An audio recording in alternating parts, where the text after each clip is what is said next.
Roma, thanks so much for joining me today. Hello, Billy. It's always lovely to see you.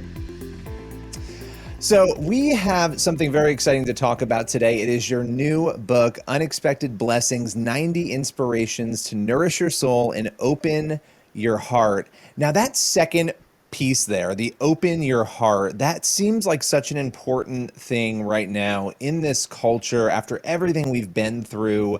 Talk about that a little bit. How do you hope this devotional opens hearts? Well, in my experience, when I get afraid, I tend to just, I shut down or I get disappointed, or I've got issues or worries. I tend to just like closes me down. And I know the importance of of opening up, of feeling the peace of God. And so I sat in these mornings, Billy, when the office was closed because of COVID. And, we couldn't see our friends. We couldn't do much of anything really that first year. And I decided, I felt the whisper in my heart to write this devotional, because I think there's a way to train ourselves to step into the peace of God that's available at every single moment to us, to make that choice for ourselves. And when hearts open, in my experience, it allows the Holy Spirit to come in. And, when the Holy Spirit comes in, then anything is possible. Yeah. But I'm so Yeah. excited, as an author yourself, it takes time to write a book. It takes time to edit. It takes time for the publishing. And so it's been quite a journey. But what writing Unexpected Blessings has helped me with is because my focus has been on looking for the blessings, instead of complaining, saying thank you. As my old father used to say, is the glass half full or is it half empty? It's an old one, but it's a good one, because when your focus changes and you can reframe how you're looking at what you think is lack in your life, and you start counting your blessings, then you feel abundance in your life. And so I just wanted to write this as a reminder for people to take a little bit of time in prayer in the morning, to consider some beautiful quotes, to hear some anecdotes from me in a way to, challenges that occurred in my life or things that occurred in my life. But when I was able to really look for the blessing, and finding it, so I'm so grateful and filled with gratitude. Yeah, and it's so important because I think a lot of times, I know for myself, I will often catch myself being negative and I'll see something on the news or something will pass in front of me and I'll have that convicting moment of remembering gratitude and how much I have and how lucky I am to be where I am. And just realizing these things, I think it's very easy to get in those negative patterns, right? Those negative thought patterns. And so, especially with Yes. everything going on around us, COVID and all these things that have happened, in our culture and in our world, to have that peace. And when I cracked open the book and was reading it, and looking at the devotional, strength stood out to me, gratitude stood out to me. These were themes that you intentionally brought into the fold. What was that process for you? I mean, you mentioned some of the things just now, but what sort of went into your decision making on what you were going to include in the book and not include in the book? Well, I can't. I have to say that it all began in prayer. There's nothing I do in my life that I don't pray about first, big or small. So when I would sit down to write in the mornings, usually, Billy, I just pray that my heart would be fully open, that I could be, in the flow, if you will, and that, that I might be prompted to share something from my own life that may be of use, that may be of help to somebody. The certain challenges that I've had to face, or moments when I, was deeply sad or in distress. Like, for example, I have an entry in here where I speak about my love for Della Reese. There's no secret there. I've spoken about what an extraordinary lady she was and how exceptional she was and what a blessing, certainly an unexpected blessing in my life. And even when Touched by an Angel ended, that my friendship with her, went from strength to strength to strength.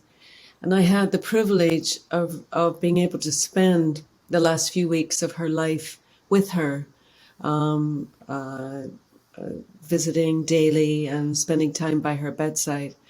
But I remember I brought her back from the hospital. I rode in the ambulance with her, and we were bringing her into the house on the gurney, and these two young men who were had driven the ambulance and were helping, were kind of distracted and in a little bit of a hurry. It was an unusually cloudy day in Los Angeles, and Della loved the sunshine, and as we were just about to bring her into her house, the clouds parted and a huge, unexpected sun was shining through. And I asked these young men just to stop for a moment, to allow my friend to feel the warmth of the sun on her face for the last time, really. And, Wow. and even in the midst of that, which was, I was filled with sadness, because I knew my friend was going home, and would be, going to her eternal home within a few days. But to get the opportunity just to see that smile on her face as the sun warmed her face, she just loved the sunshine, And it was as simple as that, Billy. But like that to me was an unexpected blessing. And that it allowed in a moment and in a time that was filled with sorrow, at the idea of losing someone that I loved so much. But just to have gratitude for those little moments, and really our Yeah. lives are made up of these little moments. And when we can focus and reframe and find the beauty, find the goodness, when we look for goodness, we will see it. There are good people everywhere doing good things, and we just need to be reminded of it. We need to be noisier about it.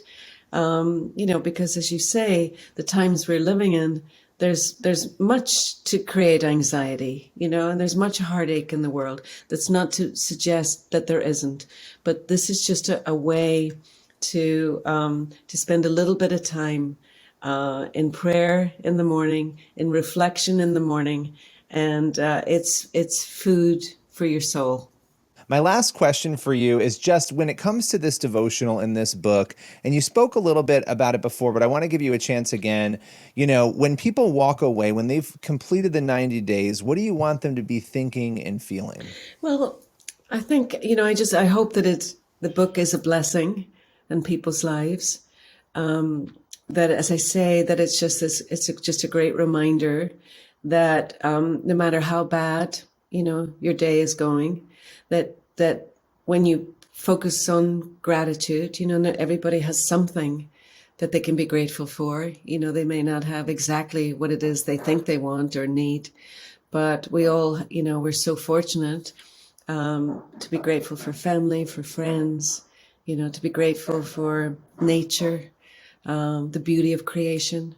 We can always find something. And so the book really is an Our freedom. I encouragement, mean, our freedom, yeah, in yeah, this to country, the retrain freedom we have. Yeah. ourselves to just see the blessings. And, even when we turn on the news and we see, these awful images coming out of Ukraine and, all the things that are happening in the world, but there's still a way to see, but look how many people are there helping, and look how many people are, the first responders. And, we can always find something to be grateful for. And I think that gratitude is the key to joy. So I hope that that's something that the reader comes away with, or the listener, Billy, because I also recorded the book myself for an audio experience, because I know that some people prefer to hear their books, or to listen to it in the car, listen to it in the commute. The book has been created in a beautiful way. The pages are lovely, and there's the butterfly theme weaves its way through the book. So I think it's also could make for a nice Mother's Day gift for any of your viewers, your listeners out there. So, but listen, my job is I always think, well, my job is done when you're writing. I've written the book. It releases this week. And it's just exciting now to hand it over. And, I just pray that it reaches people who need it, because they're, I always try to write with somebody in mind. I don't write thinking, oh, big audience. I always think of somebody who's hurting, and somebody who maybe needs to hear the entry for that day. And so I just pray that it reaches the hands of the right people and that it will be a blessing in their lives. Well, Roma, as always, thank you so much for making the time and joining me today. Congratulations on the book, and it will bless many people. Thanks for your time.